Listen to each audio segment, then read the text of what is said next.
Hey everybody, welcome to Bearded Baker Banter. Beautiful Thursday morning. Got some special guest hosts with me here. Obviously, Trent and Trey are not with us. Trey's on vacation. Trent's got brand new baby, so congratulations, Trent. But yeah, so we got some new hosts here. We got Big John up at the top here, and we also got Steve, aka Fast Breaks, with us here. So welcome, Steve. Welcome, Big John. Yeah, we're the two people that look most like Trent and Trey. I mean, my beard, working on the beard, you know. All right, so we got a lot to talk about here. We're gonna we'll touch on some baseball stuff. We'll do a little NFL, obviously with the schedule release too. We won't get too much into that because it is kind of brand new, and I'll be honest with you, I haven't had a lot of time to digest a lot of it. I know it's kind of a new holiday for the NFL, but. We will get into some PGA Championship picks. We'll do our Preakness horse stuff, and then we'll kind of play it by ear and see where we're at by the end of it. So let's jump into it. If you guys want to, we're going to look at MLB, which is what we'll start with here. We'll do with our strike ball, wild pitch stuff. Anybody want? I mean, I'll let you guys kind of take the reins here and start. So go ahead, Steve. You're furthest away. All right. I guess we'll start with the strike first. So things I'm enjoying about this MLB season so far.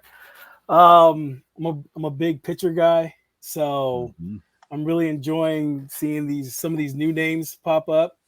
One of my close friends, he's a big Cubs fan, known him since high school, so I'm a low key Cubby. So all right, Shada Imanaga is my guy.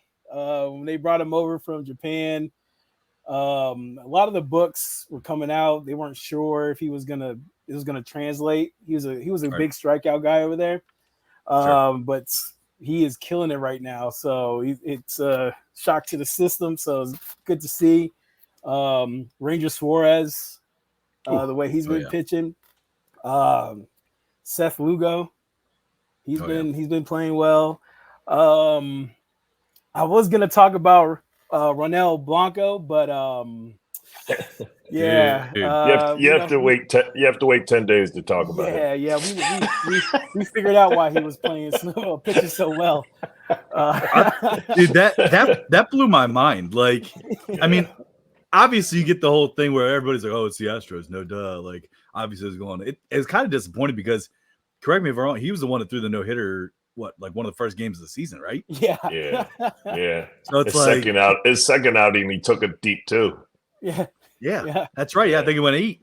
Like, I mean, his performance jumped, so I thought it was like, oh, maybe he started working on his stuff, and well, he had some stuff. So for lack of a better term, he was looking pretty. He was looking pretty slick. Right.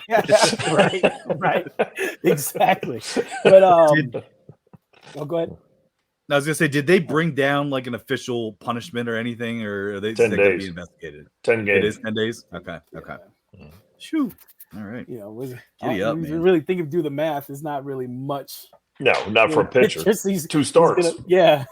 So, I mean, I guess it's right that he's on the Houston Astros. Surprise. He ain't dude, cheating, and it's not trying. Right. And it's not like it's helping them either. You know what I mean? Right. It's like the Astros have been kind of down. Right. I'll tell you what, what was it? Oh man, I'm gonna butcher his name. Amananga. Is that what he said? Yep. For the Cubs. Yep. Dude, K-prop wise, I know Steve, you're a big K-prop guys. That's kind of my bread and butter. But I'll tell you what, man, 7-7, 8-8 his last 4 games. I mean, it's he's killing it. So right. So we'll see when it comes down, but it looks like he's leading the way for Cy Young at the moment. So we'll have to wait and see. That'd be pretty nuts. You want me to throw to John for his strike? Yeah, go ahead. Just went through. I like seeing Rutschman with the considering we're the unofficial official Orioles broadcast. Orioles broadcast. I like seeing what Rutschman as he's young. You always develop your power late. As you age, you begin to gain your power. And Rutschman, 4 home runs or 3 home runs in the last 5 games or whatever. And the walk off today, he did. He had a 2-run homer to win it today. So, I mean, he's starting to develop. He develops power. It'll be scary, you know, as a switch hitting catcher. Yeah. I mean, what more could you want?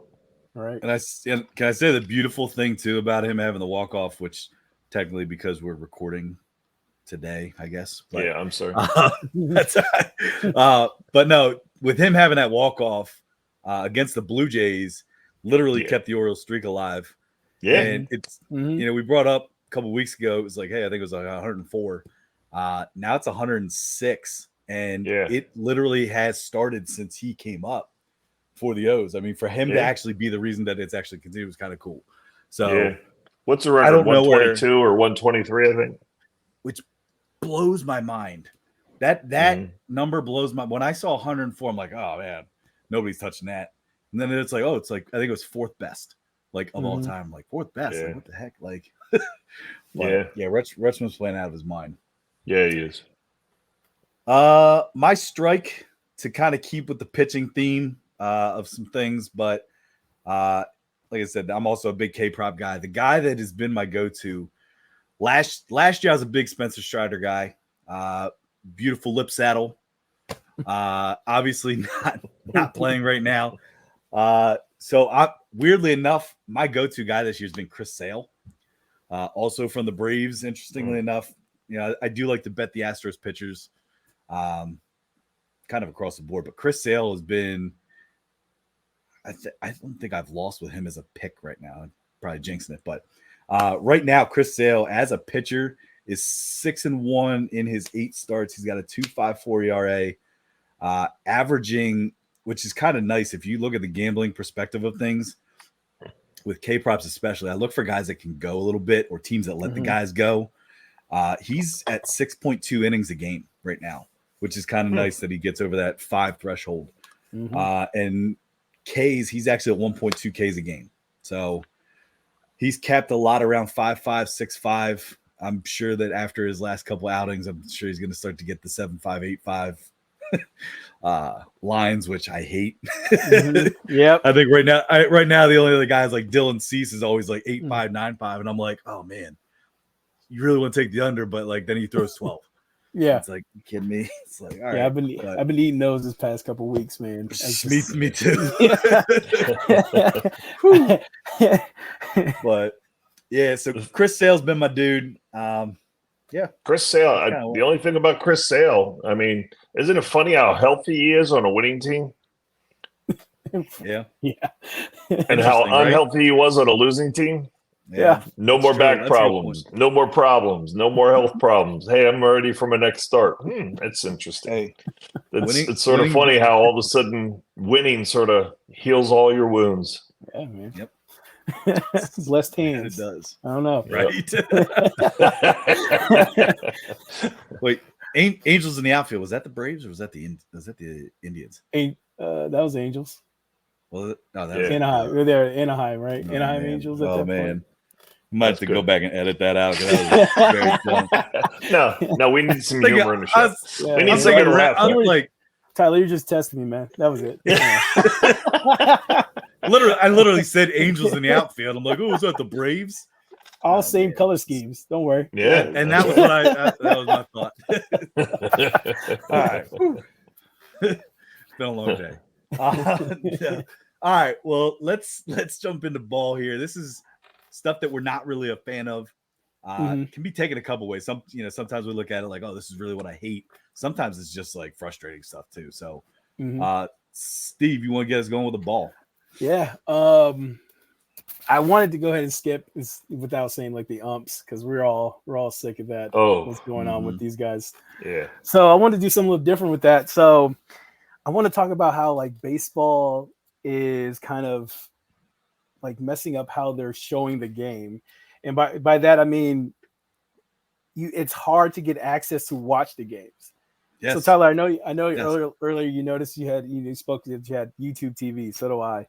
And I cannot watch being in my local market. I'm right outside of Washington, D.C. I can't watch national games. Because the local, the local regional network doesn't have a deal with YouTube TV. And That, You mean Masson? Masson, yep. well, now, Steve, I will. I don't know if this is just capitals for hockey, but there is that like monumental channel. Yeah, monumental. Do they channel. show? Do they show? You can watch Capital. You can catch Capital games here, but not Nationals. Nope. Nationals and Orioles. I can't watch the two closest teams. What? Yeah, the only way I can get that is if, and I wrote this down because I wanted to make sure I said it right, so no one else sends a comment to me or something. Right. So I can go Fubo TV. Yeah, Fubo. Yep. And buy their package, and then they charge like a local regional fee on top of that. Right. Or MLB.TV. That's go through their kind of like league pass. Yeah. But the options are just limited, and it kind of, in my opinion, it hurts their growth of we want more people, more eyes watching this game. And it's if you guys can't work out a deal with YouTube TV, who I'm guessing millions of people probably have that, and this area is sure. popular. And it's just, it makes it difficult just to follow your local teams, so that's one thing I just really kind of annoys me with baseball right now, is just the regional coverage. I know you can go deeper with it, like with Colorado, I think with like Bally Sports and how that's like falling apart because they filed for bankruptcy and all kinds of stuff. So it's just, they're not helping themselves amongst the NBA, NFL. Right. Now it's like, well, I'll just, I'll watch NHL and I'm, not the biggest hockey guy, but being originally from Texas, all that, Dallas Stars is the only. I was gonna say Texas hockey.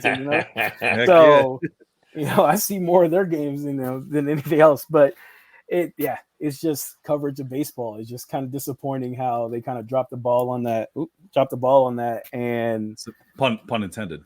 Yeah, right. Yeah. And it's just, I want to see baseball. Like, it seems like baseball was taking steps, working on their popularity, and you're getting more faces, and they're trying to build up more players, and we're not just relying on like Mike Trout, and now we have Shohei, and we got East Coast guys, we got the Orioles, playing well. We have, and we can't even watch them. So, wow. Oh, so now you had mentioned, because I looked in the Fubo TV thing, which honestly, I mean, between YouTube TV, and if I signed up for that too, I'm paying just what I was with cable. And I'm like, well, why? What am I going to do here? Like, what's the choice? With MLB TV, I did look into that to see, like, oh, okay, because hey, I'll subscribe if I can watch the Orioles. Like, all right, pay whatever. It blacks out the games that are local. So, so in our area, we do get Masson on, I think it's Xfinity and stuff, but it's blacked out in our area because you could watch it that way. So even if I had MLB TV, I wouldn't even be able to watch the Orioles games. That's crazy. See, it's just they're dropping the ball, man. It's a stronghold. I mean, it's frustrating because you're exactly right. I mean, you look at the channels and stuff that you can watch. I feel like every other sport. I mean, and I was never a big like soccer guy. Just I didn't understand everything.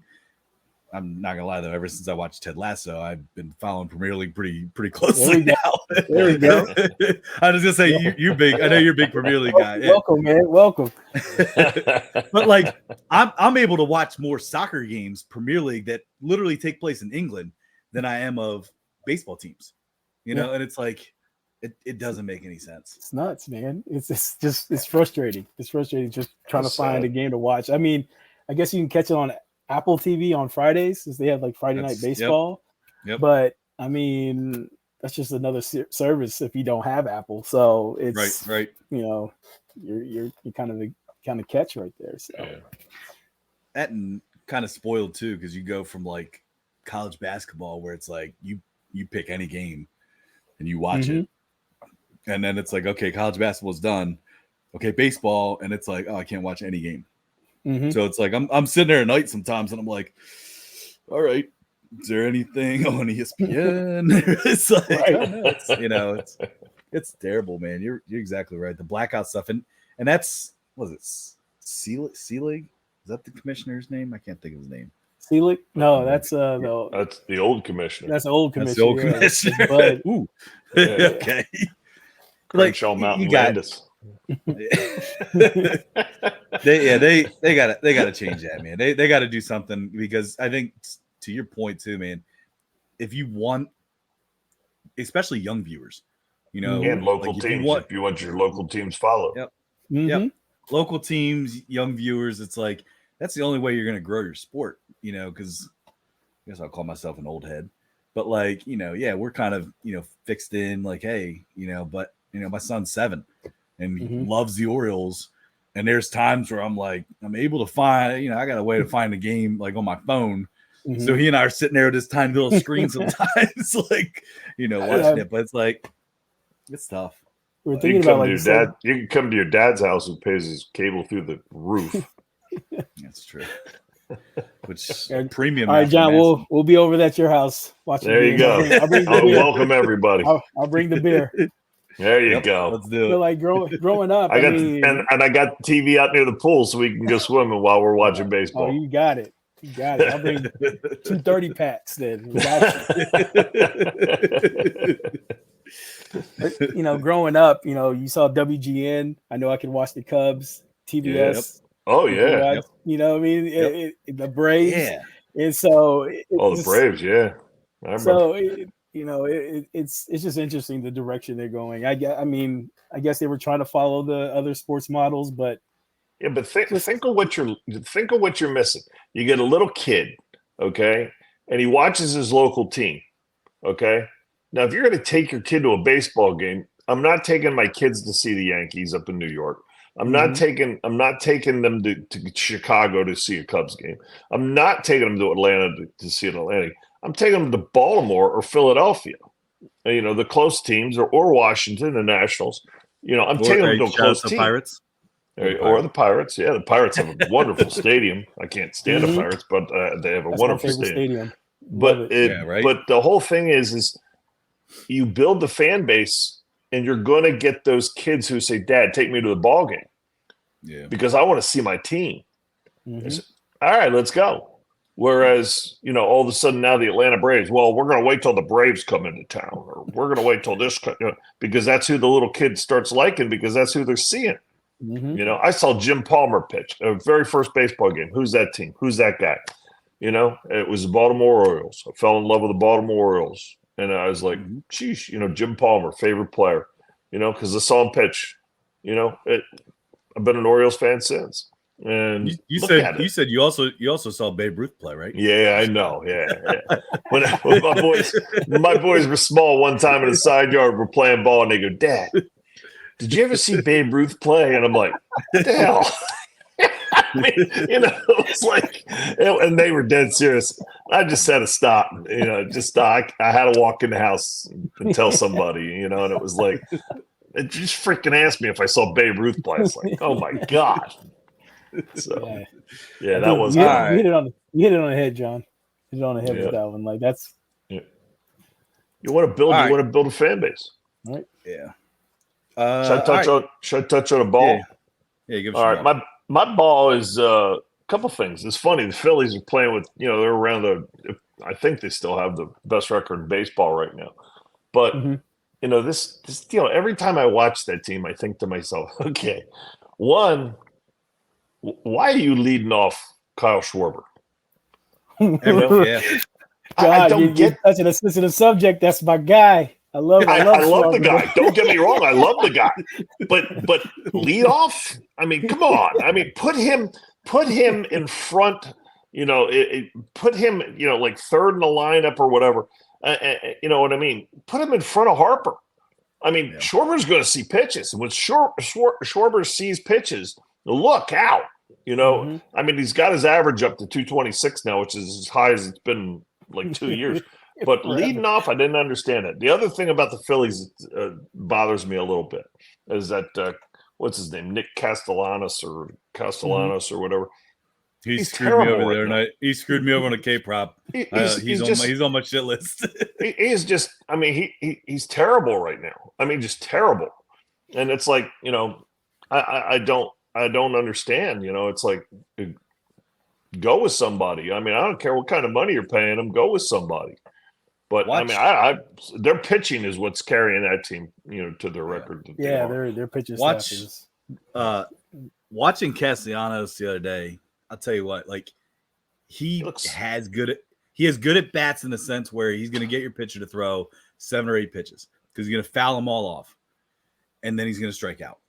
Yeah. And when I say he screwed me over on a K prop, I think it was against the Blue Jays, and he kept foul, and then just watched one go by, and I'm like, that was the last strike that I needed the under. And that K put the over, and I was like, damn it. It was the last out of the inning, and the guy was done. I was like, are you kidding me? But no, I don't know. Would you lead Harper off? No. Get him his at bats? No. I'd even lead the catcher off. That catcher, I mean, he's fast as sin. He's the fastest catcher in the league. Who was that? Or no. Starts with an R. Get the stat guys on it real quick. Ramale or Ramiro. I can't even believe I freaking watch the Phillies all the freaking time.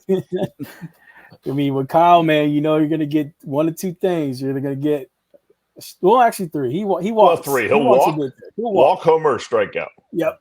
Real muto. Strikeout. Real muto. That's it. Okay. Yeah. He's a free. I'd lead him off. I mean, he reminds me. Too. What's that? He bats second right now. I know he does. Yeah. So behind Schwarber. Yeah. And then they have Harper. I don't know. Yeah. And Turner's hurt right now, right? Yeah. Oh my God, Kruk had a line. So funny. He said, what did he say? They saw Trey Turner running in the outfield, before the game. They showed him, and announcer goes, man, he's fast. And he goes, doesn't he look fast? And Kruk goes, yeah, no, it looks faster than both of us. And Kruk to him, he's that guy, and the other announcer didn't know what to say. He goes, yeah, he looks faster than both of us. And it was like, okay, who isn't faster than both of you guys? Although Kruk did have 28 stolen bases one year with the Padres. I will note that. I did not know he played for the Padres. Hey, man, what's up to the big boys, man? That's where it started. Right. All right. I'll round the balls off here. That sounds weird. Yeah, we'll leave that one alone. We'll edit that. So, I'm not gonna lie. Every time we do the ball thing, like somehow it sounds weird. Yeah. Round the balls off.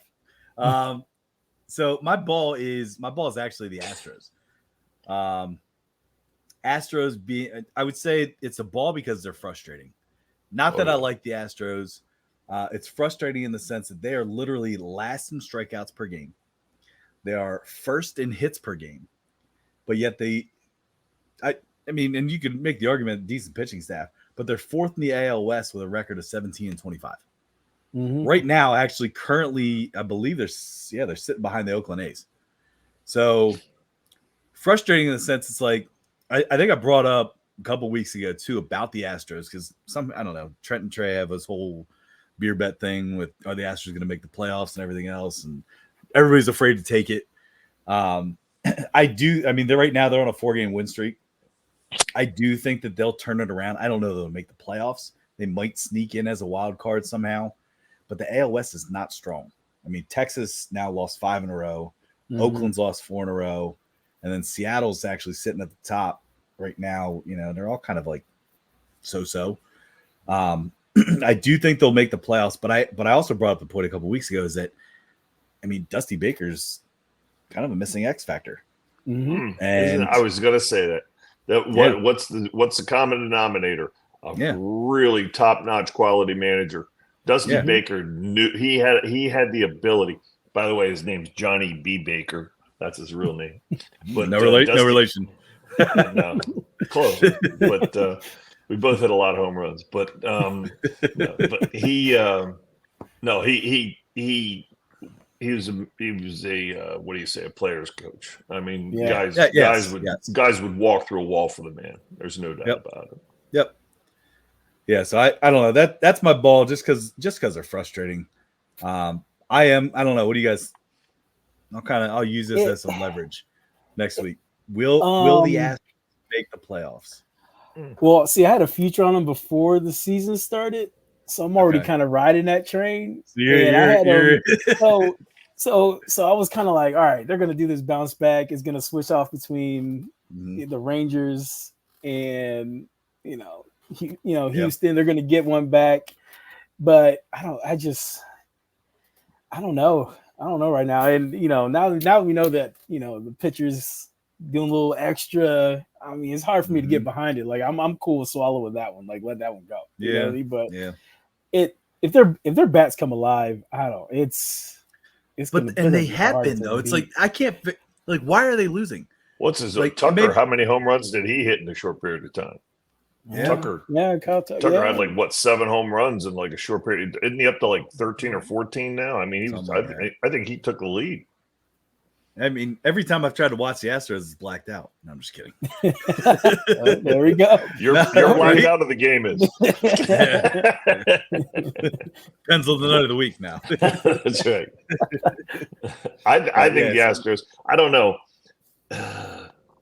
I think the Rangers, now that they won the championship and stuff, it's going to be hard to get them knocked out. But if the Rangers falter, the Astros are there. They're 500 right now. They lost 5 in a row. They're 22-22. The Rangers. I know, but their lineup's pretty solid. Looking at it, so is the Astros. This is the year we're not paying attention to Seattle. When the other past 2 years we've been watching them like, oh, this is it. They're going to take that step. The year before they got there too early.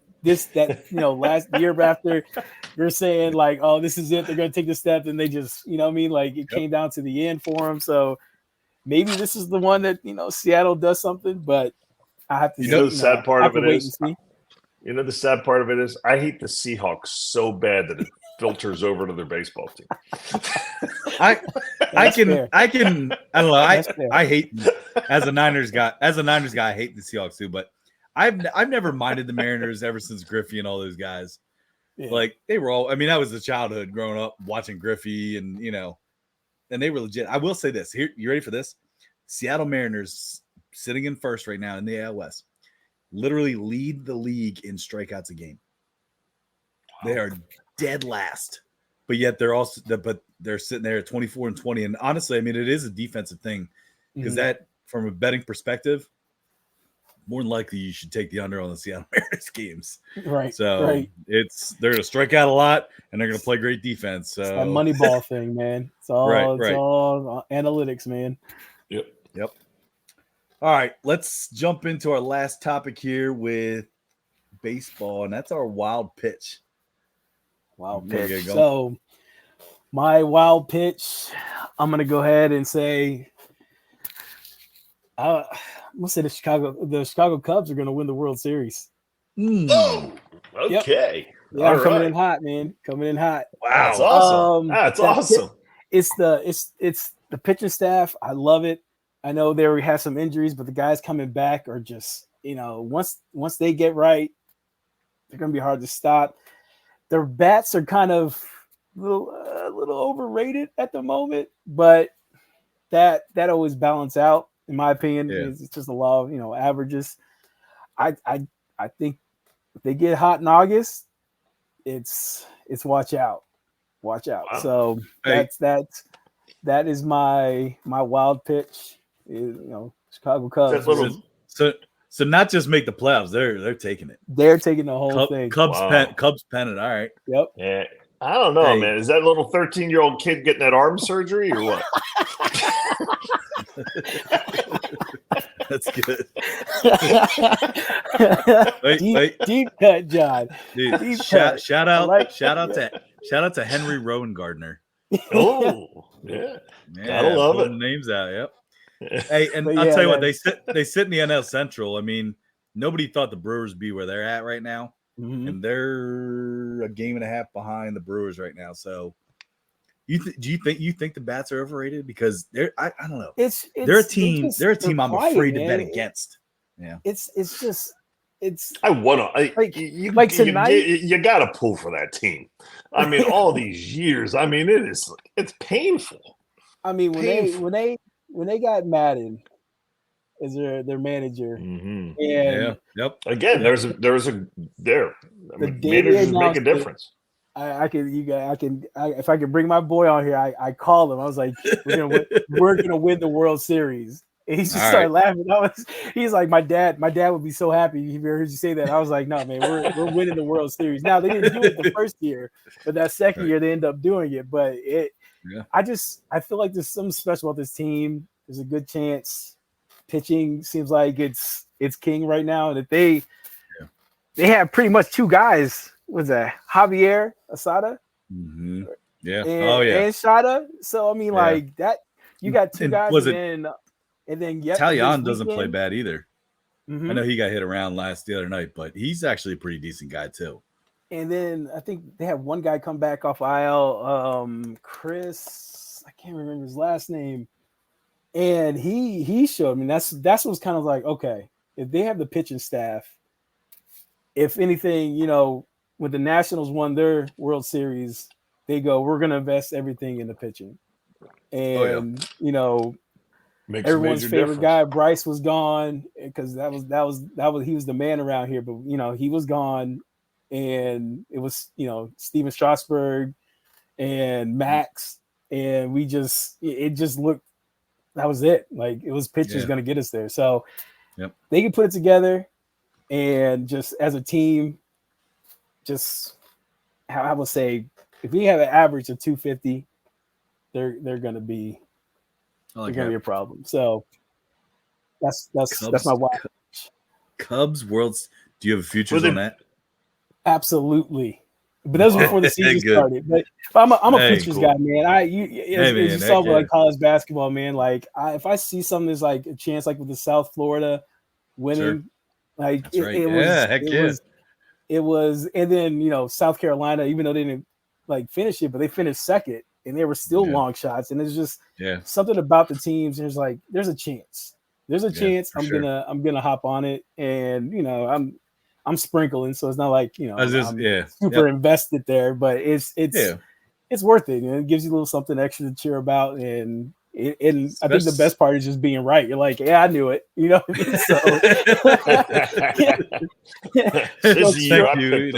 right. Stroke the ego a little bit, but I will. Hey, you were on that South Florida thing. We brought that up so many times after you were on that original episode. We're like, yo, Steve said it. Steve said it. you gotta watch it, man. Is that coach, man? Like, it's just like John says, the manager changes everything. Now, I don't know a lot about the Cubs manager. I don't know if that's a factor. I should consider a little bit more, but you said wild pitch. So I said, you know what? I'm gonna go ahead and put it in the air right now. That's a good call. Who do you have beaten in the series? Who do you like them beating? See, let me think about that one. We'll come back. Let me think about that one. All right. We'll finish. We'll round out with that one. Okay. All right. Give us. Go ahead. My wild pitch. The Orioles. Unofficial, official podcast of the Baltimore Orioles. Do they move Cedric Mullins? Ooh. Maybe for a reliever, like Garcia out of the Blue Jays, a long receiver. I watched him pitch the other day. That man had everything, every pitch working. Man, he'd be a phenomenal closer. Or Hoffman for the Phillies. The Phillies could use a center fielder. Right now, they got the kid who dropped the fly ball the other day for in center field for the last out or whatever, and then the Mets went on to score some runs. But I don't know. Cedric may have seen his days as an Oriole. In my opinion, I think he's movable, and I think we're deep enough to get some room.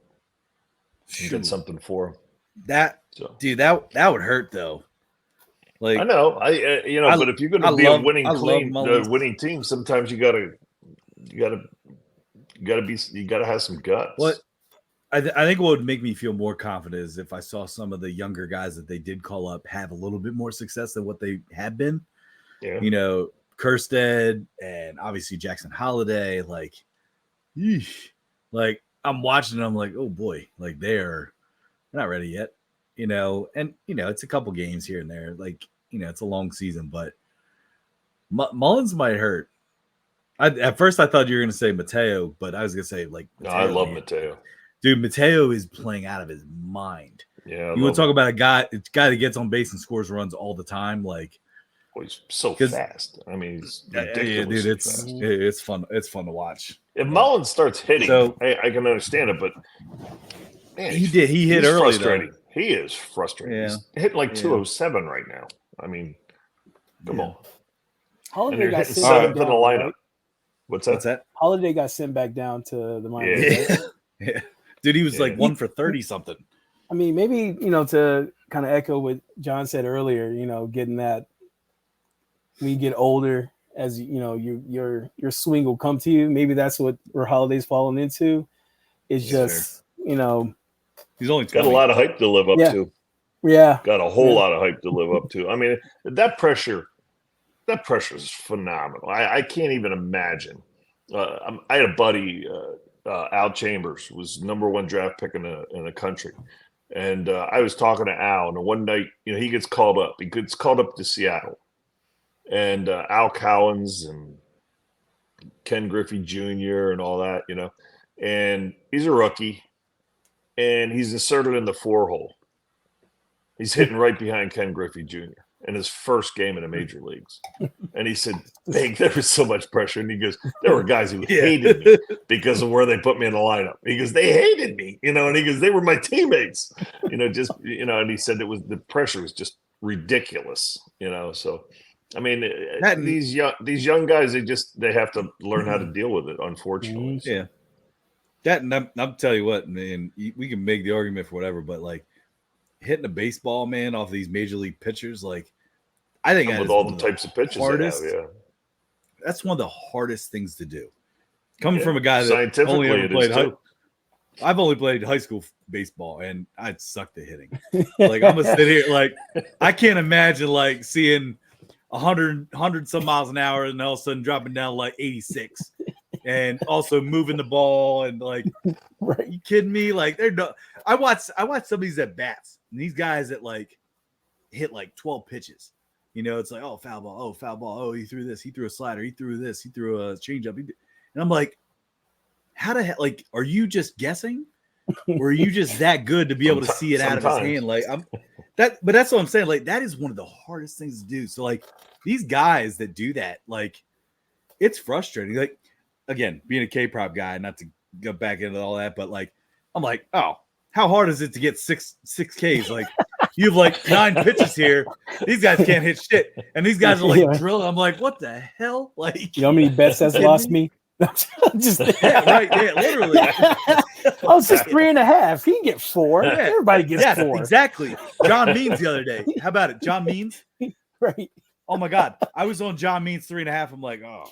Well, that's like a given. Slam dunk. Like John Me. Yeah. And what did he end with 2 or 3? I think he had 3. I think he finished 3? with 3.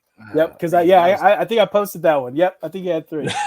And it's yeah, you did. Yeah. Because I put it in a parlay. I'm like, I'm not gonna make it official, but I'm gonna parlay it, and put it with this, and this. I'm like, because that's easy. Like that's an easy. Nope. 3, and I'm like, are you kidding me? And then he pitched almost 6 innings, and I'm like, you can't get 3. You can't get like 4 strikeouts. And like, the thing about it is like they'll only get they'll go under, they'll get 4, and they'll pitch a great game. Like it's still a great game because they got 2 hits, only like 4 strikes, and it's like you couldn't get 5. Like that's all I want. Blows my mind. Like I think the other Bradish tonight with the Orioles 4.5. I'm like, well, he's had 5 over 5. He's had 5 or more in 6 straight games. 4.5. And I found most books had him at 5.5. I found him at 4.5. I'm like, oh, easily. Let's take this.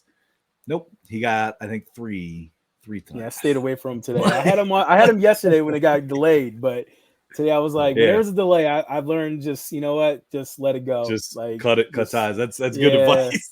Yeah, just let it go the next day. That's good advice. I'm gonna put that in my notes for the future here. Yeah, if it's the delay, just let it go.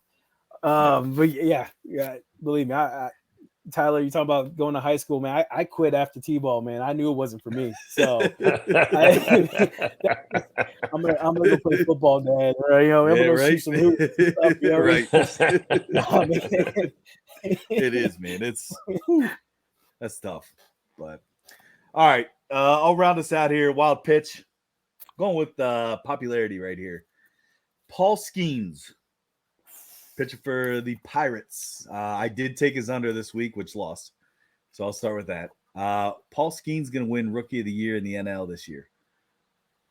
I mean, the hype is real, dude. I mean, they're comparing him to Strasburg. So real. Well, he's going to get hurt. He's going to get hurt and isolated to like 4 pitches, four innings a game, like Strasburg's career. Oh, we can't throw more than 3 innings. Can't throw more than 3 innings. We don't want him to get hurt. Oh, he's hurt again. So I'm having flashbacks, John. Man. He was one of the most frustrating because it was like there was so much stardom sitting inside that man, and he could just they'd be like, let's nurse him. Let's nurse him. Let's nurse him. You know, he proves Nolan Ryan's theory right. Pitchers today don't pitch enough. That's the problem. That's why they have arm problems. Nolan Ryan threw as hard as anybody, and he pitched for 20 years.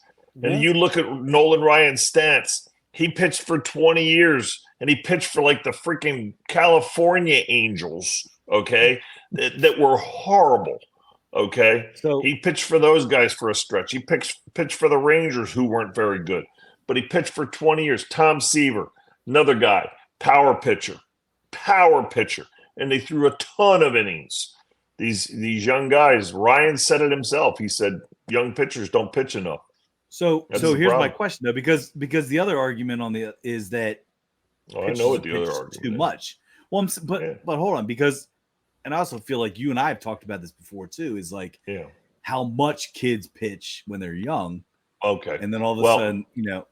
What I was getting at with the young kids is the unfortunate thing is with AAU baseball and travel baseball and stuff, a lot of times these young kids play their local leagues and then go AAU on weekends. Right. Well, the AAU coach doesn't care that the kid just threw X number of pitches on Thursday. Saturday's a big game for him. Okay. He's a paid coach, and he's expected to win his AAU games. So he's going to turn around and throw the kid again. And that's where the parents have to sort of step in and say, hold on a second. Johnny's his right arm's about 3 inches longer than his left arm right now because we're overworking him. Ben McDonald's a prime example of being overworked. His LSU college coach destroyed his career because he threw him too much in college. So you're saying more professionally then? Yes. Okay. I was going to ask about the youth, because talking to some of the dads who are now got their kids pitching, they're avoiding certain types of pitches. Is that do you think that's a factor, or that they're? I never let my boys throw curveballs. You know. Yes. I taught them a thumbs up sinker, and I taught them other pitches, and you teach a change up. You could throw it 2 or 3 2 different ways, and it's a hard pitch to learn. I always told them, I said, the first one you're going to throw, you're going to be 5 feet short of home plate, and it's going to bounce. And they're like, boom, how'd you know that? The fact of the matter is, the kids have to learn those change speeds. It doesn't have to be a curveball. But the first time they lock somebody up with a curveball, they're hooked. They want to throw it all the time. Man, I buckled his knees. I'm throwing that thing again. If I could throw one, you're right. You know what I mean? Yeah. Like the nastiest curveball I ever saw in person was Barry Zito. And he was a good one. That thing was right nasty. There, I was like, man, if I could do that, that's it. Like, that would be it. Just put me in for one pitch, coach. Like that's it. Well, and you hit against Tug McGraw. You had him throw you a screwball, right? Which was Yeah, and I told him, I said, I'm not going to swing at it. I said, I just want to see what a screwball looks like from the right side of the plate from a left-handed pitcher. And tell Steve what that was, because that was kind of cool. Was a weird. It was a field of dreams where he'd come out and he'd watch you and so forth, and then he'd pitch against both teams and stuff like this, and he'd sit in the dugout. You got to talk with him a little bit, but I stood and watched this flipping screwball. It was the most amazing thing. It was a curveball. It looked like a right-handed curveball from a left-hander, and it was like, what the heck? I mean, it was coming at me, and I'm like, all right, he's a professional. And boom, it went right back across the plate. And I was like, wow, that was neat. I asked him why a lot of guys don't throw it, and he said they don't teach it. That's the problem. He goes, it's easy on the arm, real easy on the arm.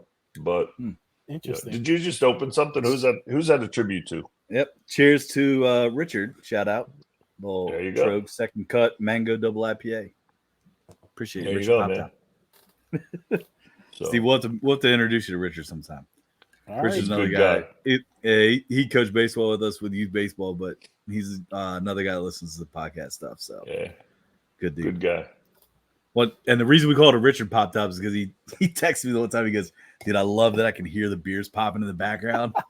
So now I'm like, every time I open a beer, I'm like, hey, shout out Richard Pop Top. That's when I don't know. I'll have mine ready next time you have me on. I'm on keto, so I'm not drinking beer right now. All right, so let's switch gears here. I would like to give one more thing about Paul Skeens. He was on McAfee the other day. Nicknames gas station for a pitcher. Oh, yeah. I was like, dude, that's badass. You know why? He's got a good hose. Yeah. I was like, depending on how you listen to that, yeah, okay. That's why I said his arm. So anybody that's not watching, well, it's an older statement. It's an older analogy.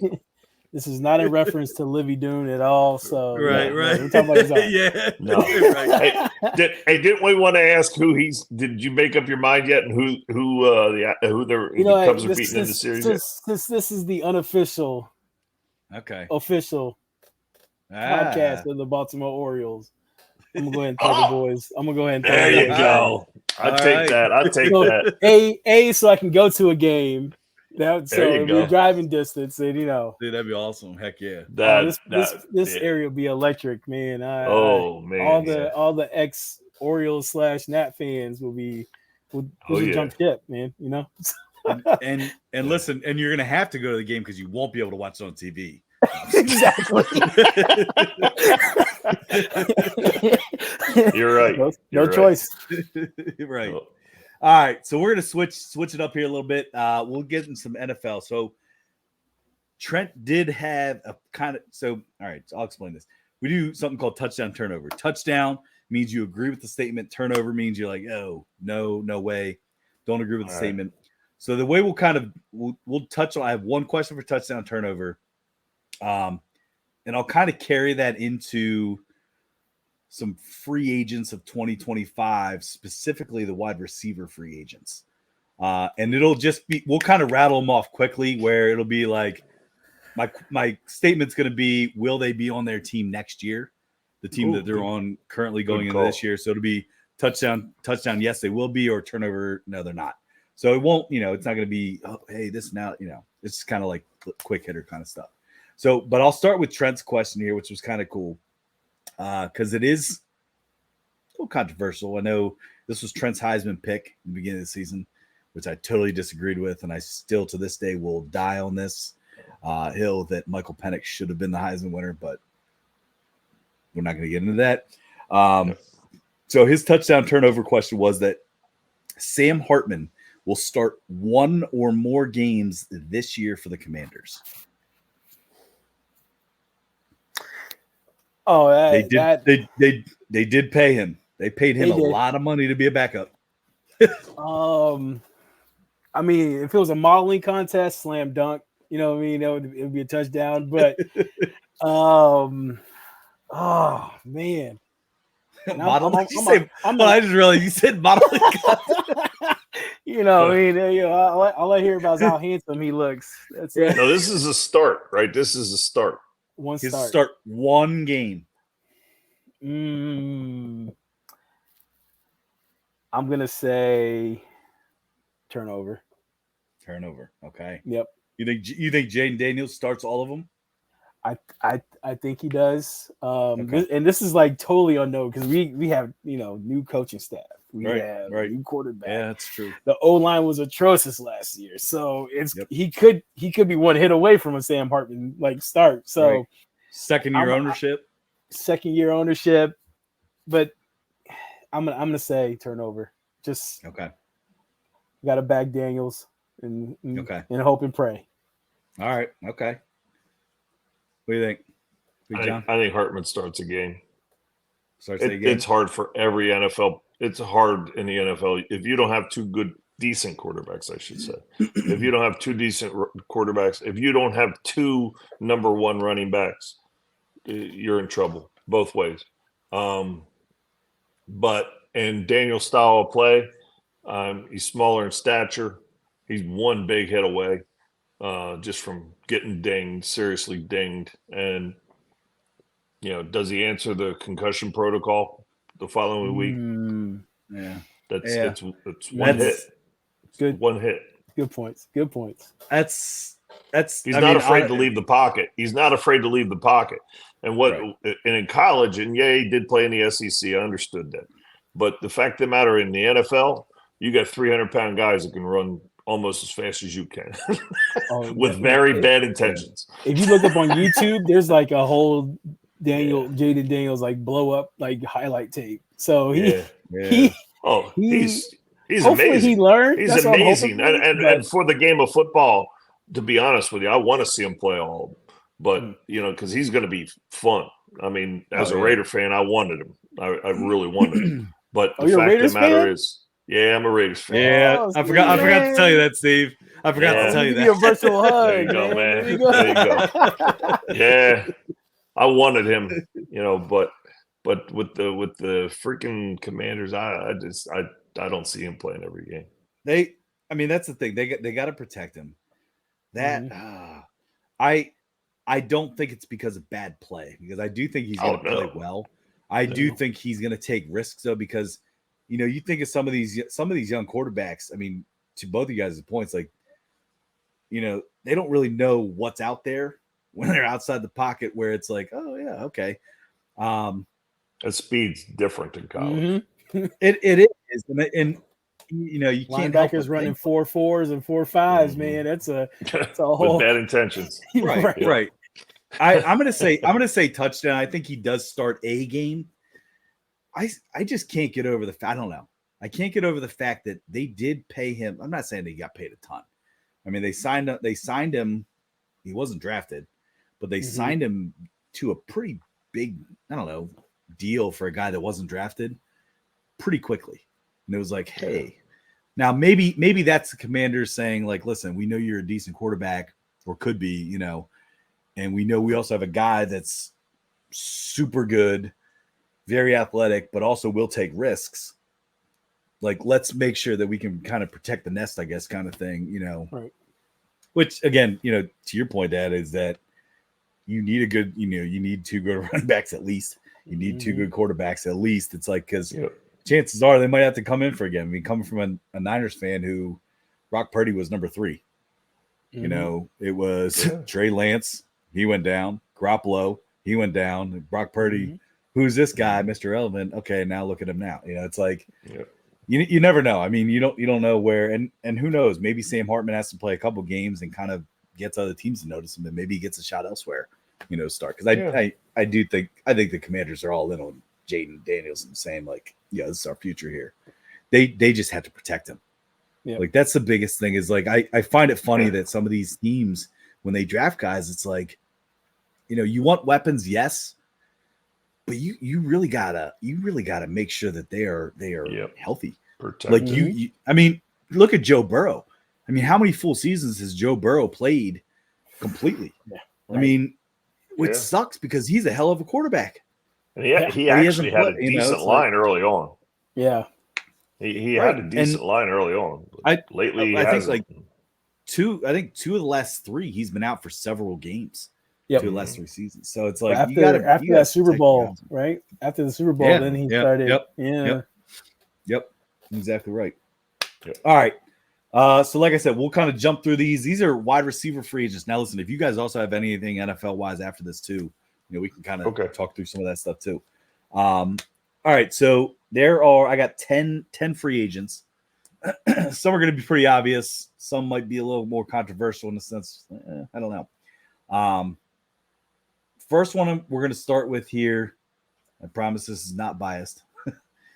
We broke some news, but didn't break some news last night on our X account. First one I'm looking at here, and again, this is touchdown. Yes, they remain with the team. Turnover, they're leaving their team. That is Brandon Ayuk with the 49ers. Steve, you want to give us touchdown turnover? You think Brandon Ayuk's Niner next year? No.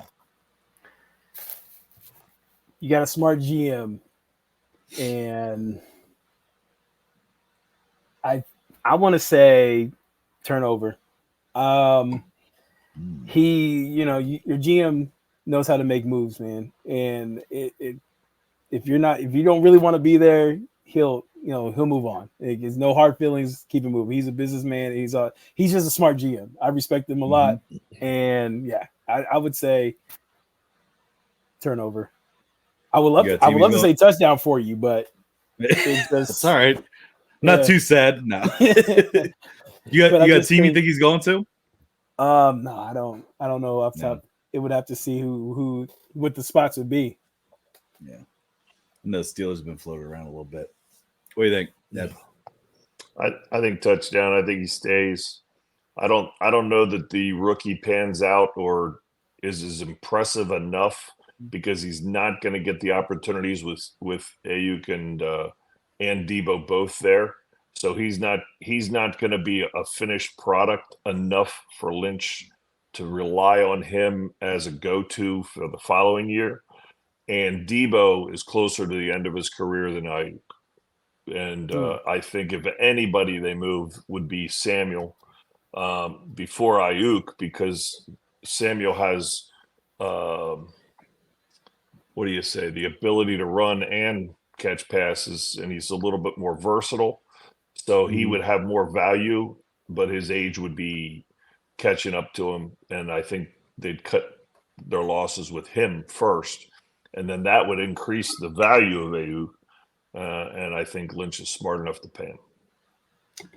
So I'll keep this short and sweet. I think touchdown. I do think Ayuk's going to remain a Niner. I think he's about to sign a pretty big contract. I'm really disappointed to see how high some of these wide receiver contracts have gone. Shit, you're just making it worse, man. The running backs are sitting there going, "Please, can I borrow some money?" Yeah. For running backs, But so I think he stays. I agree with the Debo thing. I think, again, not to get too much details, but I know the Niners and kind of how things have gone with stuff. I think you take a pretty big hit if you would have traded Debo this year. Oh, I agree. Some sort of money. I'm saying financially. So it wouldn't make sense to deal Debo this year. I do think Debo after this year, I think he does get dealt with 1 year left on his contract. He signs with the team for a year, and then he has the whole option kind of thing. I think Ayuk's a little bit. I don't know. If you look at Ricky Pearsall, the guy from Florida that they did draft, I mean, that's Debo, the next Debo. Like the guys in the backfield, the guys coming out of the backfield. I think he's going to pan out. Prove it in the NFL, man. Yeah, no, I'm not disagreeing with that. But will he get enough opportunities to prove it? Yeah. So I'm going to say touchdown. I think he remains. Good. Why'd you start with a Niner? Just kidding. I went with kind of more obvious. And then kind of went to the ones that are a little bit more controversial. All right. I guess in a way. Let's do it. Number 2, I know this was controversial for Trey. Justin Jefferson with the Vikings. He becomes a free agent in 2025. Touchdown, he remains with the Vikings. Turnover, he leaves.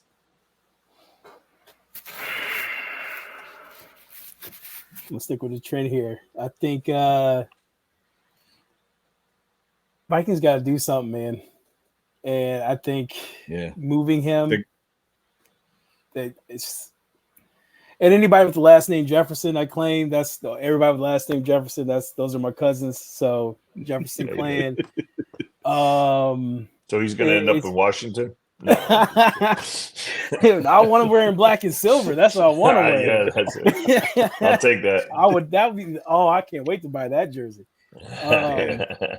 But I think they'll move him just because I feel like they're in like a rebuild, and the Vikings. It's just I think that it'd be a smart move for them. Not because they don't want to pay him or they don't want to keep him. I just think how long are you going to keep a guy around there who's that talented and you win 6-7 games a year every time? You know what I mean? If that. Yeah. What do you think? I say touchdown. He's the face of the franchise. They'll move every single other soul on that team except for him. Man, this is where Trey was on, I would say, the turnover bandwagon. And pretty much the same points, Steve, that you made too. Like, dude, like this guy, look what you have here. Like, and also they can pull a Herschel Walker trade. I mean, the Cowboys built their entire team on Herschel Walker. I say touchdown because I call Justin Jefferson is generational talent. Is the phrase I use with him is that he's a guy that comes around. He's a Randy Moss. He's a Randy Moss. He's a Jerry Rice. He's a T.O. He's a Michael Irvin. You put him in the don't put Michael Irvin in that category. Please don't. I only say that. Listen. I only say that because they used to beat my Niners in the '90s, man. No. But what I'm saying is, but like he's a guy right there where you look at him, he's a difference maker, and I think this was kind of the point I made a couple weeks ago was that looking what the Vikings did with Randy Moss, I don't think they make the same mistake twice. And that's a great point. And that's kind of how I look at it. That's kind of I would say the biggest point that I would make with that is that you had Randy Moss, you let him walk, should you have? No. I don't think they do the same thing with him. So generational talent, but I mean it's also going to come down to, a little bit what he wants. Because again, to Steve, to your point, like you win 7-8 games, like JJ McCarthy better be your dude. Like that guy better pan out. And if he doesn't, it's a huge question. It's a huge question. I'm not sold on him. I'm not sold either. I'm not sold. We'll see. We'll see what happens. I did not want him in a Raider uniform. I was like, thank you for taking him. Thank you for taking a guy out of Oregon. Thank you. I don't want them. I did not want them as they're not our future quarterback. Oh, you didn't like Bo? Nope. I would give Bo a chance, but listen, Bowser's he's on that generational talent in my opinion level. So he's a freak. That guy's a freak. Agree with that. Yeah, so that's a Dave Casper all over again, man. So that's premier tight end right there. He is Kelsey and Kittle. Mm-hmm. The next version, like easy. Well, I don't know if he has a personality, Kittle, but who does? Or who does other than a pro wrestler? Or Kelsey, right. Yeah, right. Yeah. All right. CeeDee Lamb, Cowboys. Steve? I don't know what the Cowboys are doing. This question is hard just because I don't know what they're gonna do. Dallas, I don't think they've made any moves. Yeah, that's it. I guess touchdown, because what else you gonna do? Like you have no choice. And Gallup just left, so yeah. We got him. I think he stays. Again, franchise quarterback or franchise wide receiver. I'm also gonna say touchdown. I think they're more likely to move on from Dak before CeeDee Lamb. Yeah, I don't think you give Dak enough credit. I'm serious. I like Dak. He gets criticized. He does heavily, And it's How'd you like to be playing under that ownership? right. That, every and that's exactly it. Every single set of downs. Right. You're going to be like, come on, Dak. You know, Here's what I'll say. I think Dak is talented. Dak is very talented, but I don't think that he's had a coach that knows how to coach him. I agree with that. I don't think McCarthy's knew how to coach him. I don't think what the hell is his name? Oh man, a guy. It's called redheaded stepchild. That's what we'll call it. Yeah. There you go. Yeah. Dude, because I forgot his name too, but his face popped in my head. I was just It's kind of one of those it burns in it. No, I don't think he's had a coach, but I also don't think that Jerry Jones. I don't think Jerry Jones is a very good owner, to be honest with you. Oh no. Well, he doesn't have patience. And I think this year his offseason proved that he's trying to. Okay, we got to be patient now. I mean, he had a tremendous amount of talent, and I think he let the wrong guys leave. Yeah. And this year, he was your trying to prove that he has patience. He doesn't have patience. Big move is that man has a lot of money vested, and what do they have to show for it? Nothing. Netflix contract for a 10-part documentary. Check it out. Okay. It's exactly. Well, I don't know if you got some additional money. You got some additional money. Jason Garrett. That's Jason Garrett. Yep. Yeah. He still talks like a machine. Even as a commentator, he still talks like a machine. Dude, it's so bad. I can't stand it. Oh. Hey, can we all agree though that it's beautiful that Kellen Moore is an Eagles coordinator? That is pretty funny. He sucks. Eagles fans can sit there and be like, they're coping. Come on, he'll institute that Boise State. He'll institute that Boise State offense that he used to run. Dude. All right, next one's definitely a controversial one because I believe he's like the only franchise tagged guy left. T. Higgins with the Bengals.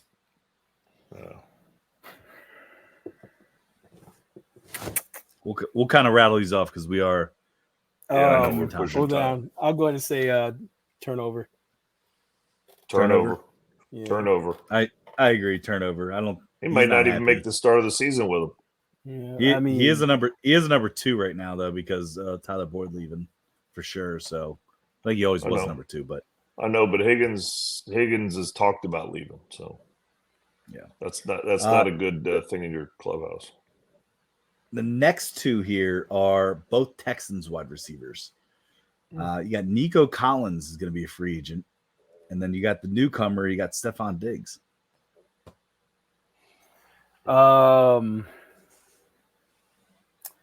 Probably he's turnover. I mean, you got Stephon there, but I don't really like Stephon Diggs that much, dude. I think he's talented. Like, don't. I think he's talented. I just think that he's talented, but he's just not good for. He isn't what he is. He isn't what he was, I should say. And I just feel like I love CJ. Watching him play, man, I was so happy to be right. Man. Like, tell him I was like, yo, CJ, but I would rather see Stephon go, but I mean, right now, just for time's sake, let's just say turnover for Stephon after this year. Okay. And I think Nico stays around because I mean he's a Texan, man. Like that, he might not be the face, but like that, he's a Texan. He had a heck of a season with CJ. So right, yeah. He's a huge talent, but I see them both leaving. Mm. I think the Texans realize that Diggs is a cancer, and it's like if I'm not getting the ball, I'm not playing. I'm taking the ball and going home. Wow. Nico Collins, people don't think he's a superstar, even though he is a superstar. He flies under the radar, and he's super talented. And some brilliant GM will see that, and they will throw tons of money at that man. And the Texans won't. Interesting. I mean, besides that, I mean, you also have Tank Dell on the roster. Yeah, he's you might take a shot with Tank Dell. You might take a shot. Whoa. That's right. That's right, guys. Jeez.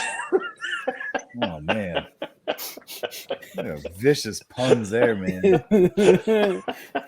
Holy cow. Too soon. Too soon. Yeah, right? I mean, I was like a week ago. He's okay. He's all right. He's healthy. Yeah, right. John makes back. a good point. Yeah, I think There I you go. texted my friend. He was okay. Times like that. Yeah. As soon as we found out he was all right. He got up. Yep. Shoot, man. He can take a hit. That's what we know. So you know. Oh man. Jeez.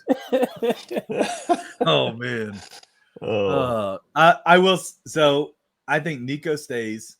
I think Stefan leaves. I do think it's more of a D'Amico Ryans thing. I think D'Amico Ryans is a hell of a leader. Mm-hmm. I think D'Amico Ryans is gonna be a very good. He's already is, but I think he's gonna be a great head coach. You know, kind of. He's already proven that he's got it, and that's biased and not biased. Look at him when he was a coordinator. Look at him when he was a coordinator. His guys would go to war for him. Mm-hmm. I mean, they do anything. And I think it does go back to, and not to get off on a tangent here, but like I think it does go back to like the player coaches, is the guys that understand your guys. Like D'Amico Ryans understands his guys. You know, you guys, Antonio Pierce, Raiders guy. Mm-hmm. He understands his guys. Like they want to play for him. Mm-hmm. Like players love him. It's when you can get guys that, you know, have been through it, they want to play for it. Like, I mean, it is, you know, it is what it is. But like, I think D'Amico's gonna have the boys playing. But Nico stays, Stefan goes. That's my thought. Amari Cooper, Browns. Yeah, he could. I mean, probably turn over because I mean, Steve's like, who is that guy again? We don't talk about him. Yeah, I agree. He's soon done. Yeah, he's soon done. Highly overrated. He'll be back to dropping passes again shortly. Yeah, they did sign. The Browns did sign Jerry Jeudy this year. Yeah. I think there's enough talent out there where they can take Amari Cooper, and Amari Cooper will just kind of sail off in the sunset. Yep. Yeah. Man, Deshaun Watson's still my question. Is he the guy? He was the guy, and then so they can cut him and not, you know, get hit with any kind of you know, till then, but I think they realize like we made a mistake, and they definitely have to massage the numbers and see what happens. There you go. Yeah, that might rub him the wrong way. That's not too soon. That's not too soon. That'd be his stroke of luck. By all means, take all the shots of Deshaun. Yes, give him. All right, Keenan Allen with the Bears now, which sounds weird to say, but that does sound very weird. Yeah. Let's say touchdown. Let's say touchdown. You think so? Yeah, let's say young quarterback. I'm pretty sure I have no idea the details of his deal, but I bet it's performance based, and he'll be he's not going to be a heavy hitter like he was with the Chargers, but if he can be somebody who gives them just something, you know, here steady hands, and he's a safety blanket in some kind of way. I think he stays around because he's not really, you know, he's not hitting cap space too much. He's not going to be demanding, you know, Keenan Allen money from 5, 6, 7 years ago. Right. Yeah. I think he rides his career out here. So I say he stays. So he doesn't want to ring then. Correct. I'm just kidding. I don't think a team with a ring unless they get him this year. I think he's on the downslide of his career. Yeah. I'm gonna actually say turnover for this one. I think he's gonna want to go to a contender. I don't think the Bears are gonna be a contender, at least for a couple years here. I'm also on the Caleb Williams bus bandwagon, but that's another story for another day. I think almost every other quarterback that was drafted in the thing was better than him. Again, Michael Penix guy, but it's just me. They do have, and I will say that they did draft the best wide receiver though that came out of the draft with Roma Dunze. Yeah. So, but I don't think Keenan Allen's going to be. I disagree with that. I watched him in Washington. That guy did not impress me at all. Okay. We're I'm not going to get into that because, first off, Roma Dunze caught everything. Roma Dunze is Calvin Johnson. No way. No way. Wow. No way. No way. No. You were too little to remember Calvin Johnson. Too little? What do you mean too little? Calvin Johnson. Yep. He jumped over you. I actually saw Calvin play at I guess when they came to Virginia Tech. When they came to Virginia Tech. Yeah, went down to go because some of my buddies are in school, so we went down there and to go. Yeah, man, that was something else. He was a freak. Rome, you put him over Marvin Harrison Jr. I know we're off intended, but like I do. My brothers do not. Okay, I don't. All right. Talented, yes. I just, and I'm a John. My sister went to UT. I'm a Texas Longhorn. There you go. I watched what this guy with Washington did to his team like twice. I mean, I don't know, man. We'll see. We have to wait and see, man. That's. Hey, I got a weird Washington bias. Like I watched. I was on them from day one. You were so in Penix that the other guy, you were going to fall in love with several of them. That's what happened, dude. But if you actually watched the amount of Washington football games like I did, you can't sit there and say that he's overrated because I don't want to watch subpar football. I just think he disagreed about calling him the greatest. I like the best wide receiver to draft. Yeah, that's a reach. That's fine. And again, that's good. All right, we'll let it play out. Yeah, we'll let it play out. Who's next on the list? All right, sorry. Yeah, we got Chris Godwin with the Buccaneers. He's out. I mean, yeah, because I think age, like it's. Like when he was going those back 1,000-yard receiving, then I would say, touchdown. But now it's kind of, and then they could they could move him now and get some pieces. I think they would do it. They wouldn't bat an eye. They would go ahead and do it. I agree with that, especially because you just re-signed. What's his name too? Evans. Yep. Yeah, Mike Evans. So I'm also. That's I agree what with I'm you guys saying. on that. Like 1,000, my bad. Anybody listening? That's it. Yeah, my bad. Last one here is Hollywood Brown, who is now with the Kansas City Chiefs.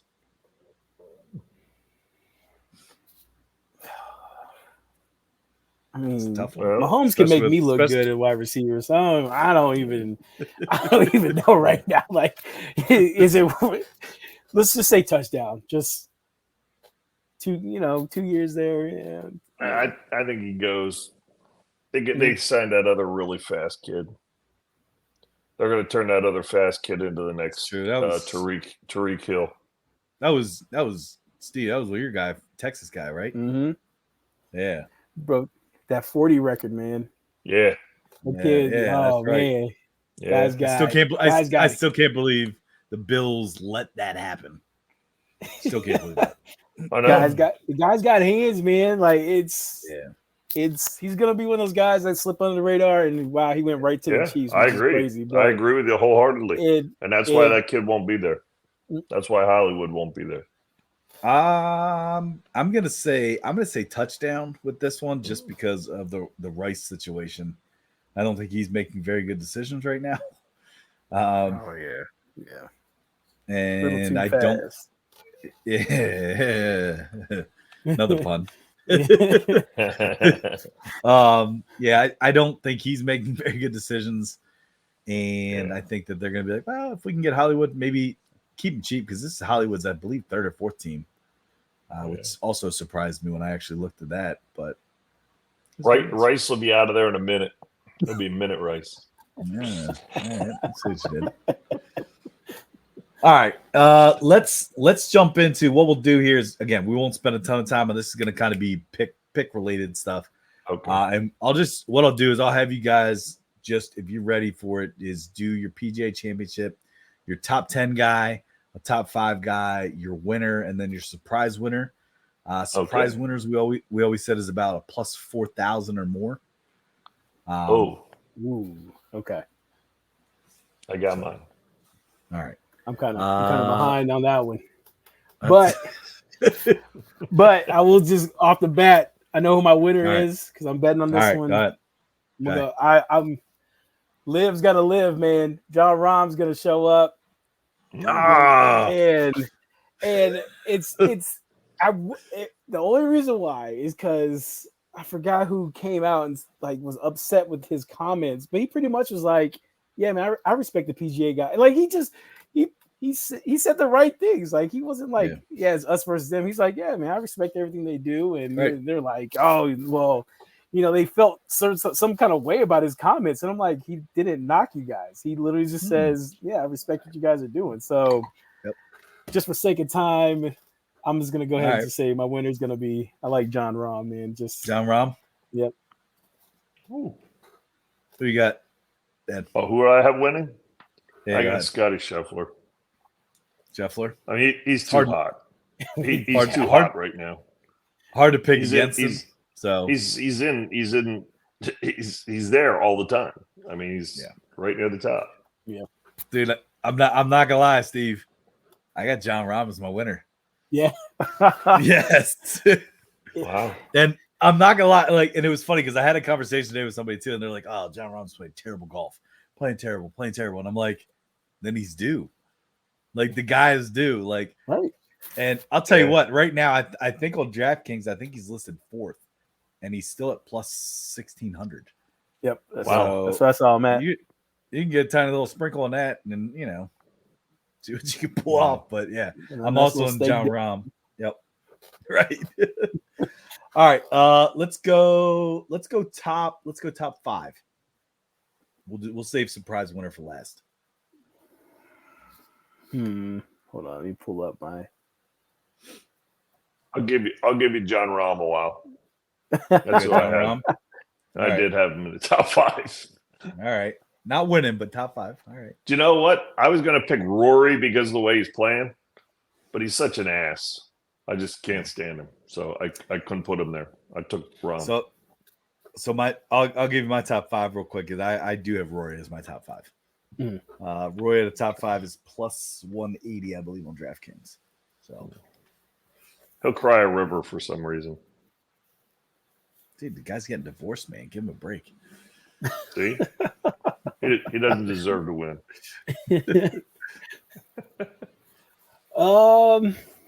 Let's just shake things up. Let's go. Uh-oh.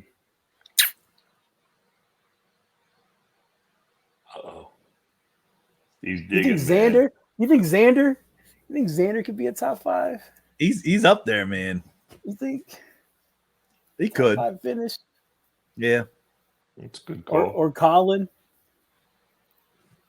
Mark Colin, maybe. Yeah, maybe. Yeah. Yeah. See, I'm everyone listening. I'm gonna be honest with you. I'm as bad as picking golf winners as I am playing golf. And I play golf. So, but yeah, it's. I don't know. It's tough, man. It's just it could.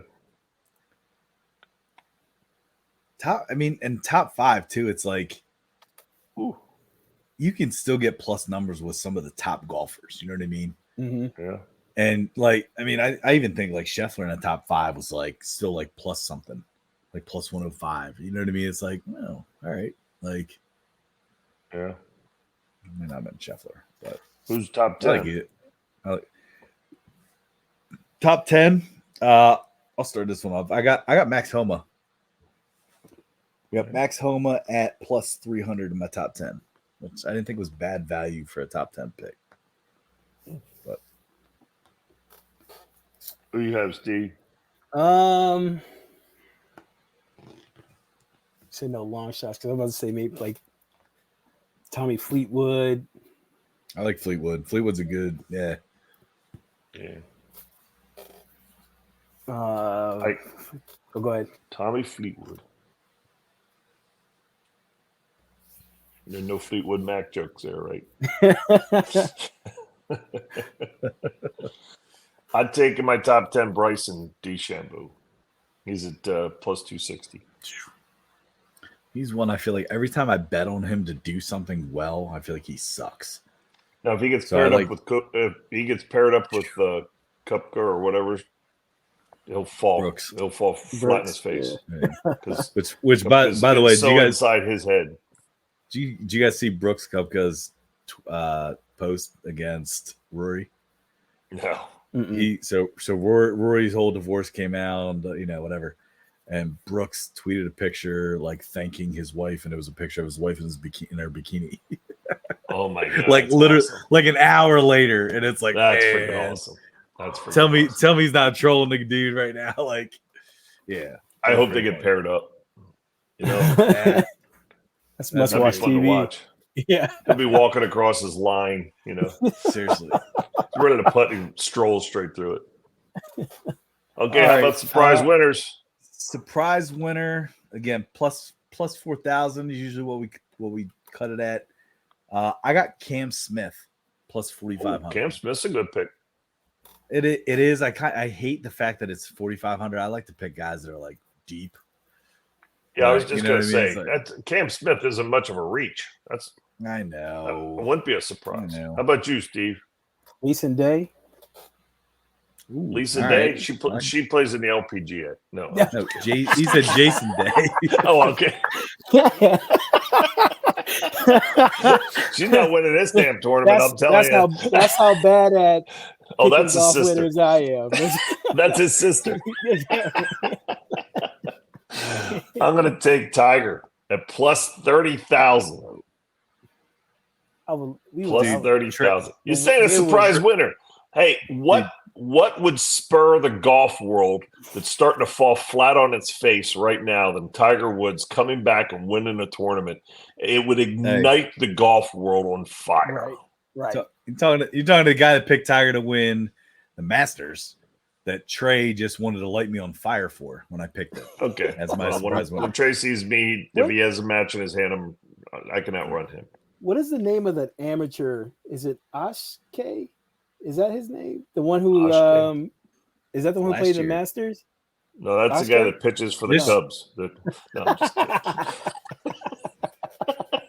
kidding.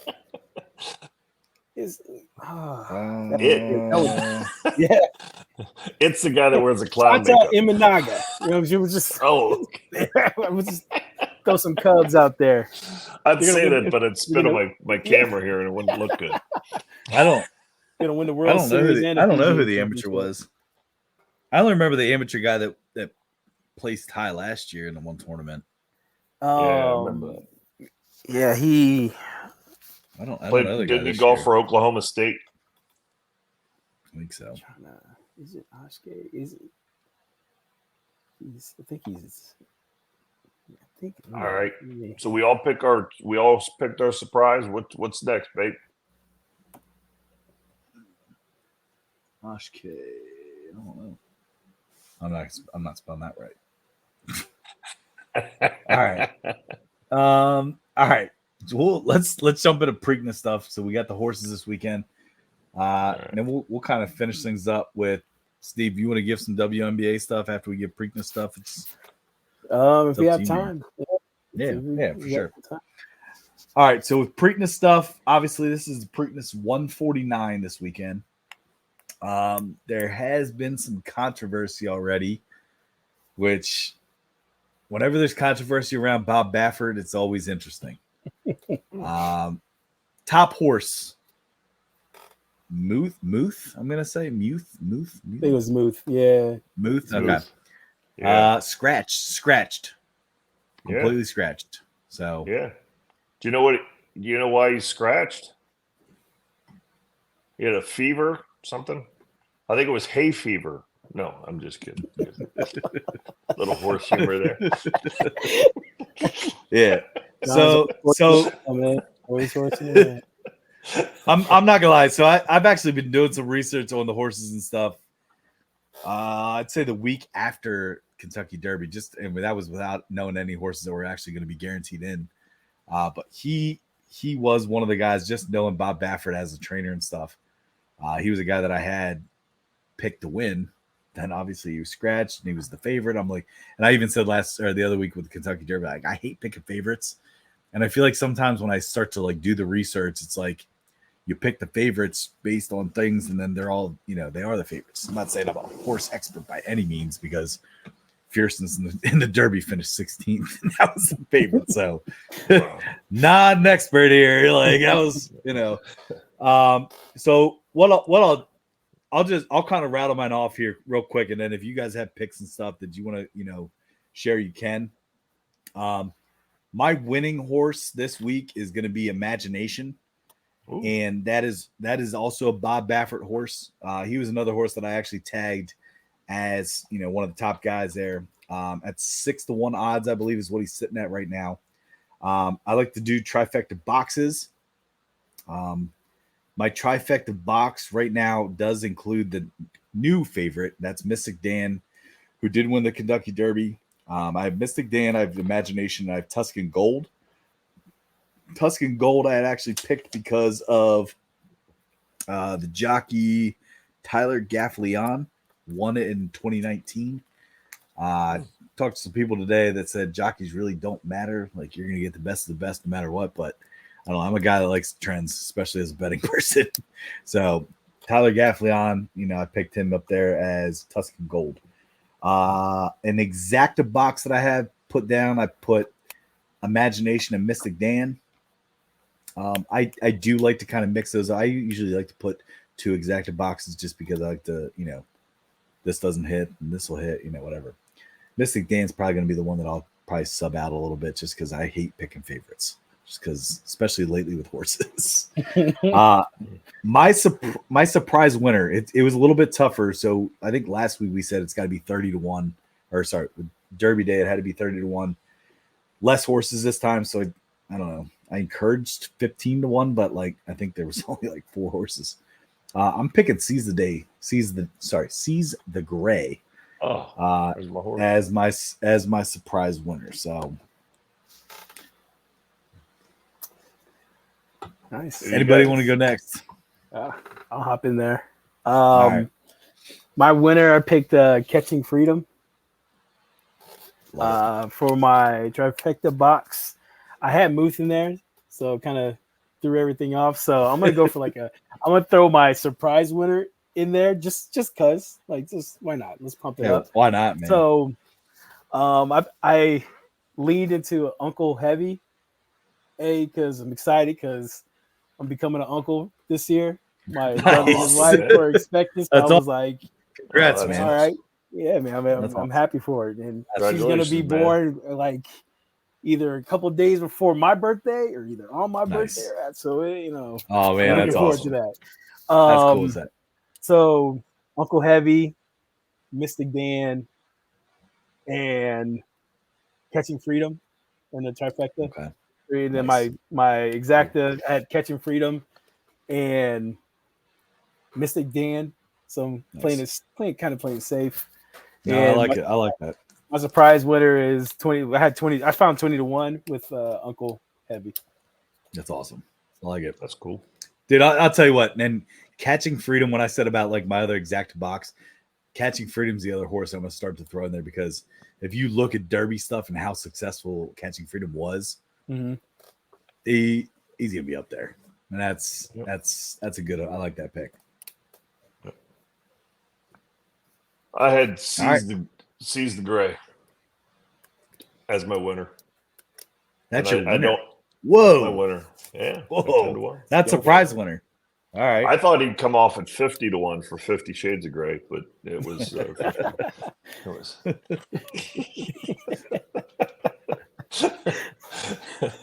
So, because the horse likes to be smacked in the ass, so it was like.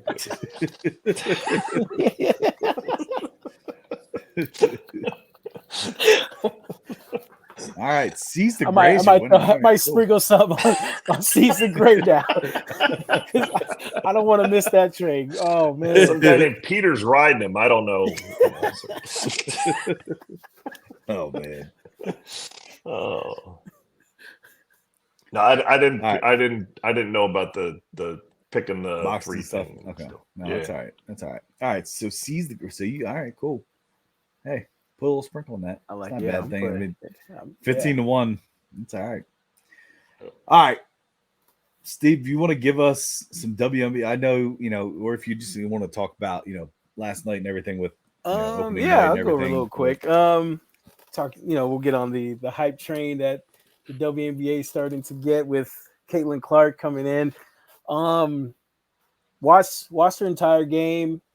I've watched a lot of college basketball in general, so it wasn't anything watching her. It wasn't brand new to me, so I knew what kind of to expect.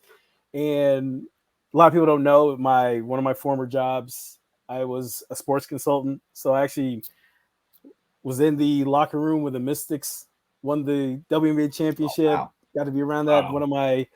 One of my cool. clients, Natasha Gray, who's not on the team anymore. She's gone now. Miss her. She was awesome. But so being around WNBA was, something that's it's not brand new to me. And the way she played, in my honest opinion, it was like a rookie. Like I don't know why a lot of these articles that are coming out about her saying, "Oh, she, that was her opening." I'm like, you're nervous. You know how much pressure. And one of my good friends texted me, he goes, "When's the last time you seen an athlete with this much pressure on them coming into the league?" You know what I mean? Like yeah. they're calling her she's saving the WNBA. That's pressure. The number 1 overall pick, the record she's breaking in college coming in. It's the people who don't really watch basketball but have the loudest opinion are gonna probably talk bad about her. And that's where it kind of upsets me, where it's like, what do you expect her to do? Come out dunking and play like Michael Jordan her first game? Like that's not realistic. Michael Jordan wasn't Michael Jordan. His rookie season off the bat, you knew he was talented. Like, but 20 points. She had a good 10 turnovers. She was trying to make passes in places she wouldn't. She was trying to make plays. Sure. And she took 4 for 11 from 3. And later on, as the game was going on, she was getting more comfortable. You saw the chemistry with her teammates. The other rookie of the year last year, Boston, was pulling her aside after when they were going into the tunnel at halftime. I saw that was cool. Kind of talking her up, kind of like, hey, like shake that off. So I expect her to she's going to figure it out. They're probably going to go 0-5 the first 5 games. They're playing playoff contending teams the first 5. So it's a rough start. So it's not going to look pretty. People are going to be judging her, thinking that she's overrated. It's just a tough spot to be in. But as give it time. It took Wemby like a month and a half to figure out the WNBA, right? He wasn't. Yeah, but think of what the people that she's putting in the seats. Anybody who can appreciate the talent that she has. You watch one game of her in college. You have to respect that girl's game. Yeah. I mean, college teams were throwing all sorts of defenses at her, combination defenses at her. They were throwing everything at that girl, and she showed. I mean, she showed, and she made her teammates around her better. As any team, I don't care, men, women, I don't care who. If you're a super talented athlete, you're not just going to step in and automatically just be the superstar instantaneously. Right. You got to feel your environment. You got to know what your teammates are capable of, how they're going to react, where they're going to be. Once you know where they're going to be and what you can rely upon, you think, look what she's done for the sport already. I mean, just based on it, I mean, people want to see her play. Right. They want to see her play. So it's exciting to see the growth, see where she goes. Some of the futures, like I was talking about, I made a long post, kind of broke it down with things I was doing. I did take the under on her assist, and the reason why I took that, averaging over 6 assists doesn't happen much in general in the WNBA. Mhm.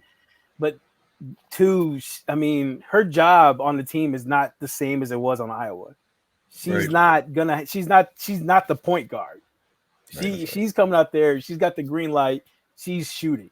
So teams are going to collapse on her. Yes, she's going to pass out, but it's not going to be to pass out to somebody who's going to shoot. It's not set up a pick and roll like that.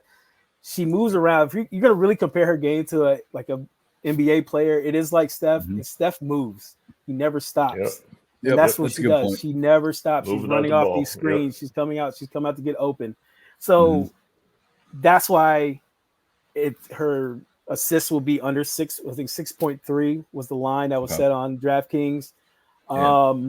And some people have different opinions. They think she's going to be doing the same thing she did in college. No, she is. Now next year, I might feel different because she's used to the speed and she's got a year.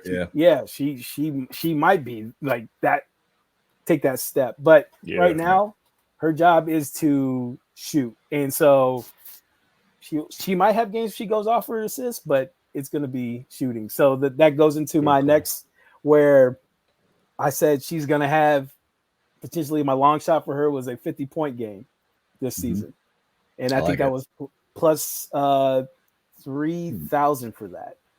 And all it's going to take is one game against one of these bad defensive teams.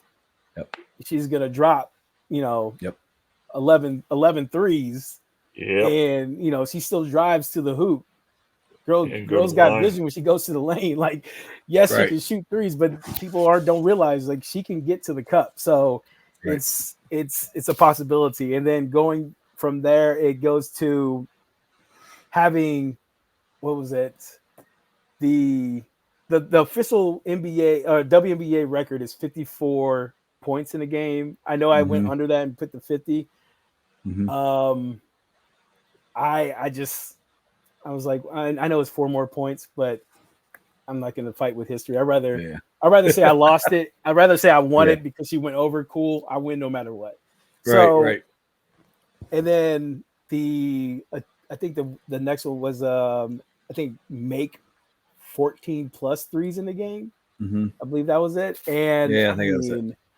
That's a lot of threes. And it's a lot of threes, but if anybody can do it, it's like, I mean, like I said, she's not going to do it against, the Las Vegas Aces or the New York Liberty or, like her first game was against Connecticut Sun, which is a potential, champion. So you're not going to get those. But when she comes to Washington, I mean, Della Don's not playing this whole season, and they look better than I thought they were going to be. But when she plays one of these teams that aren't good defensively, she's gonna. I think she's at that point after going through Murderer's Row, she's gonna be ready to take a jump. So I like it. That's all. I'm looking forward to it. I think. Heck yeah.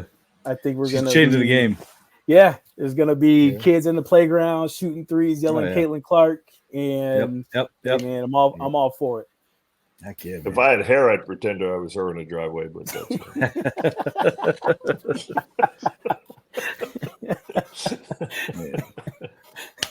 all right. Well, hey, appreciate you guys, man. This was awesome. I'm glad we were, able to come on. Fun, man. Of course, man. Anytime. Course, I tell you, man. Anytime you need me to fill in, just put in the closer. I'll come in. I was gonna say, we gotta get you back on as a regular guest when they're back on too. So well, fun, but appreciate you guys. I mean, when you have 2 guests this good looking, it's I just can't. I think the female audience is going to increase tenfold. Hey, WNBA talk. We got we got it, man. All right. Well, hey, everybody, have a great weekend. Appreciate you guys. We'll see you next week. All right. We'll see you.